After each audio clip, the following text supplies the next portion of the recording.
Allah subhanahu wa ta'ala created men and women very differently. Men, their biggest weakness is women. They could be richer, they could be poor, they could be, healthy and not very healthy, skinny and fat or tall, doesn't matter what culture, what language, all of them have the same weakness, women. And women, Allah Azza wa Jal, in majority cases, He made them oblivious to this weakness of men. They don't realize how bad it is.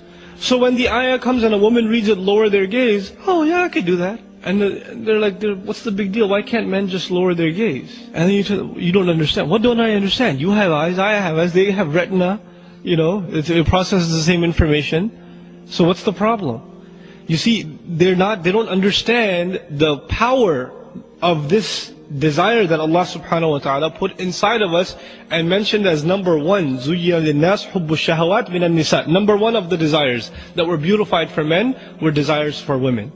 Right? The number one fitna the Prophet ﷺ fears for the men of this ummah is what? Women. Because it's a serious problem. So if the wives understand that, then instead of condemning their husband, why are you so weak? How come you can't control your eyes? Instead of knowing that, they would accept this is the creation of Allah subhanahu wa ta'ala. You have to, the wife has a role of supporting her husband and becoming strong. And she can do that by warding temptations off from him, not by lecturing him. And this is the other thing that's very important for wives to understand.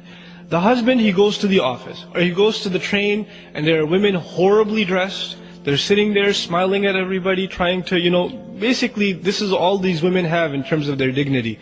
They're not respected for their intellect, they're not respected for their opinions, so all they think is we're going to be respected if men see more of our shame. So they dress it in decent fashion because when men look at them, they feel kind of, self-respect, like I'm worth something, people are looking at me. That's basically what it is. It's really horrible, it's sad. But then they go to the office and the secretary is smiling at you saying, how are you, how was your day? What are you getting for lunch? Oh, you're fasting, oh that's nice. And then you go, on every ad, women are smiling at you, and then you get home. And you open the door and the wife said, where were you? Oh, the train, the train was late. Oh, every day the train is late. Oh, I understand. And there's a frown every day. And the first day it's okay, the second day it's okay. 10 years of this, 12 years of this, what's going to happen? The husband has resentment towards the wife, even if he doesn't say anything. He's building resentment inside. And the simple solution of the Messenger ﷺ, a smile of the wife when the husband comes home. You know how big a deal this is? This is not a small thing.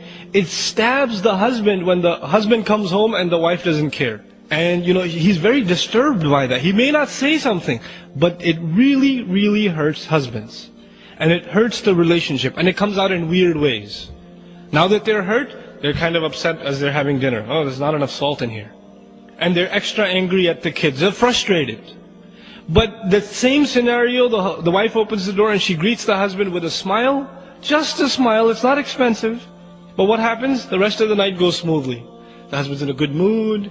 He's talking to her. When he's talking to her, I don't want to talk right now, I have a headache. Is that going to happen? All started from where? Just one little act of the wife. These are simple solutions, but they're powerful solutions. And you don't take care of these solutions, and this baggage just keeps adding up and adding up and adding up, and that's where you get those statistics. Because the husband doesn't even want to look at the wife. She's just annoying. She just does this or that, right? So both sides have to understand. They have to take care of the other side. Instead of expecting from the other side, just make a goal for yourself to take care of the other side.